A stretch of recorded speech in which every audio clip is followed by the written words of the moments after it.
There's no excuse for being ignorant. Have you noticed over the last 3 years that things are not right? You are responsible for becoming knowledgeable. That means going out, doing your own research, not taking anybody else's information and just accepting it as being gospel.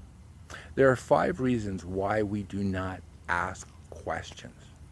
One is there was no reason to ask because things were good and we trusted authority and we trusted those who gave us the information. Laziness. We were fat and lazy, too busy, trying to make a life for ourselves, too stupid to ask the question, and most important, too afraid to be ostracized because, God forbid, we would ask the question. It's no different than the emperor's new clothes. The story is not for children, it is for all of us. Our forefathers, our ancestors, left us these stories as warnings. The story of the emperor's new clothes is this. These charlatans, who are no different than the people who are self-appointed leaders, told the king and everyone in his kingdom that if they could not see these clothes, they were incompetent. So what happened? All the adults pretended that they saw clothes on the king. They didn't say anything, even though they saw things that were not right, did not feel right, did not match up with their senses, with their sight. It was an innocent child who spoke the truth and said the emperor had no clothes. Did you know what happened in 2019? Something that the media did not cover. The repo markets went bust. What are the repo markets? Well, the banks, the world banks, every night lend money to each other so they can make settlements. There was no money. There was no lending. $700 billion was being created by the Federal Reserve to patch that hole. Money out of nothing they were creating. We didn't cover that. What was happening, if money was not pumped into the system, everything would break down. And then just conveniently, in 2020, something was introduced into society. We were shut down. It was obvious that inflation was going to happen because trillions of dollars were created out of nothing. People were paid to stay home. Now, it wasn't just $20 trillion that the central banks created. They have something called fractional banking. And what that is when they introduced those $20 trillion, they created a quadrillion dollars, $1,000 trillion, because the magnification. Did that go into your pocket? No. It went into asset purchase by the wealthiest people and entities on this planet. Ask yourself, has your life gotten better? Has things gotten worse? In the 1950s, a family of 6 could live on one salary. That doesn't exist right now. Families were intact. Now you have school systems that are trying to take away your rights as a parent. Now, this is not new. Plato, over 2,500 years ago, said if you want to go and completely manipulate a society and change it, you have to get rid of the adults. This happened in China, in Nazi Germany, in the Soviet Union. They took over the education for the children. And they got them to believe absurd things. They got children to turn their parents in. Now, it is important that you go out and do your own searching on a browser other than Google. Go to the Rockefeller Foundation, go to the World Economic Forum, go to the UN, go to the WHO. They tell you what they plan to do with you, and it's not good. It doesn't involve you. You know, it has become an upside down world. In 1984, George Orwell writes about doublespeak, and what that is the words mean the opposite of what actually is happening. And you have to go and understand that. You have to say no. There was a study done in the 1970s called Tit for Tat. And what that was is there was a program to see which strategy worked best for all to survive. And what they found is the strategy that saw what the other strategy was doing, it would mimic it. So if it approached another program and that a program attacked it, it would attack.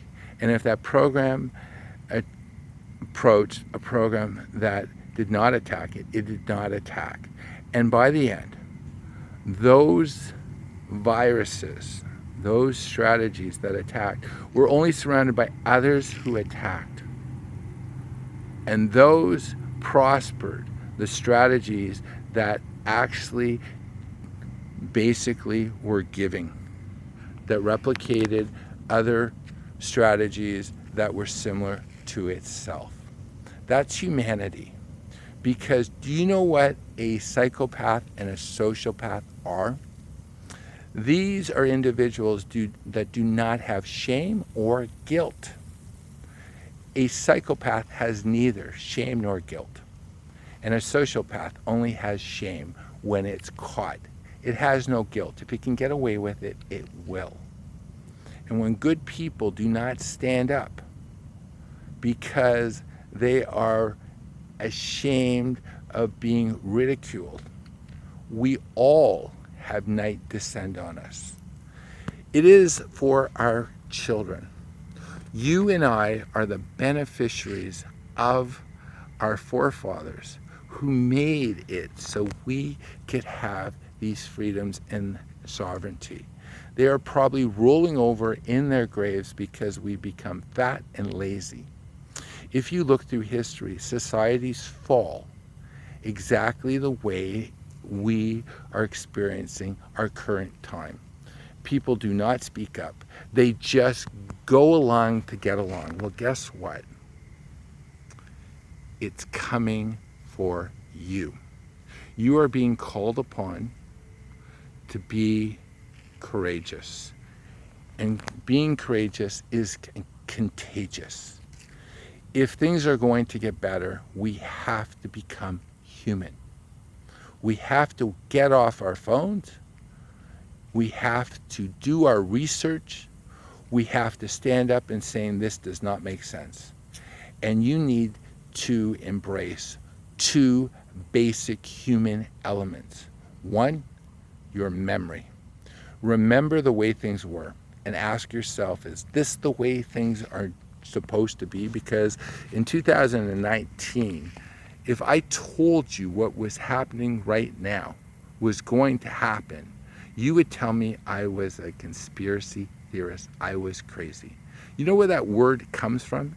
The Soviets introduced conspiracy theory. Conspiracy theorists. It was to shut people down, not having conversations, not sharing information. It was to shame people. Do you want to be shamed, or do you want to be someone that your children and your grandchildren are proud of?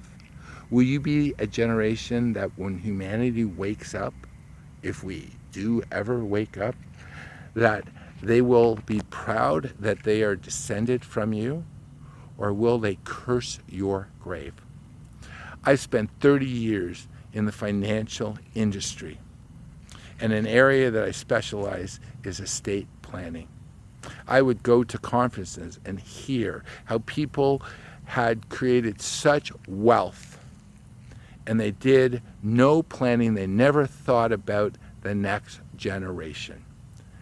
I sat down with the public trustee of the province I'm from, and he shared with me there was approximately $6 billion being managed by the government of Ontario because people did not plan for the next generation. The natives, when they planned, they asked about the seventh generation. Well, guess what? We don't even ask about the next moment. You want to find the information? Go to the sites. It's pretty scary. They tell us what they want to do with us. In the early 1800s, there was a gentleman named Mathis who believed there were too many people on the planet and we needed to thin the herd. Well, there were less than 1 billion people.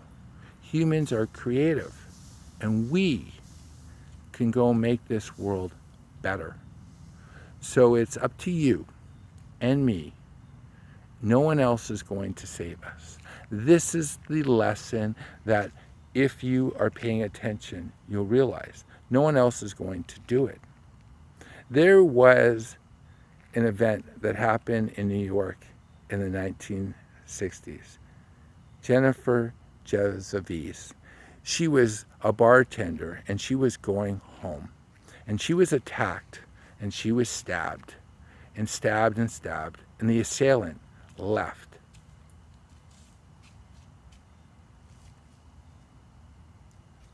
I'm late at night and I'm hearing noise. An assailant left. And you know, he came back and they found out hundreds of people saw her stabbing.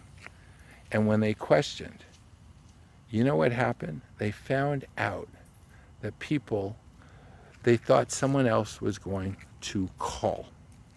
No one called. Because that's what's happening right now. Everybody's hoping that someone else is going to do it for them. You know what I learned from the Trump era? I learned that if it's going to be, it's up to thee. You are the cavalry. You are responsible for the future generations to make sure that we have the freedoms that we've become accustomed to. I want to thank you for listening to me, and please share this video.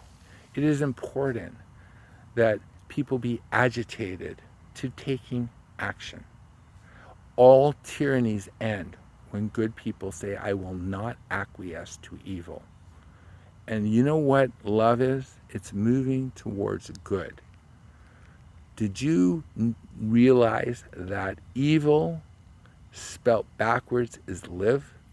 So everything you need to do has to enhance life. And the question we should all be asking is what is happening right now? What our so-called unelected leaders are doing to us? Is it enhancing life? Or is it moving us towards evil, the opposite, which is anti-life? I believe in team humanity, and I believe in you. Have an awesome evening, and you are the change.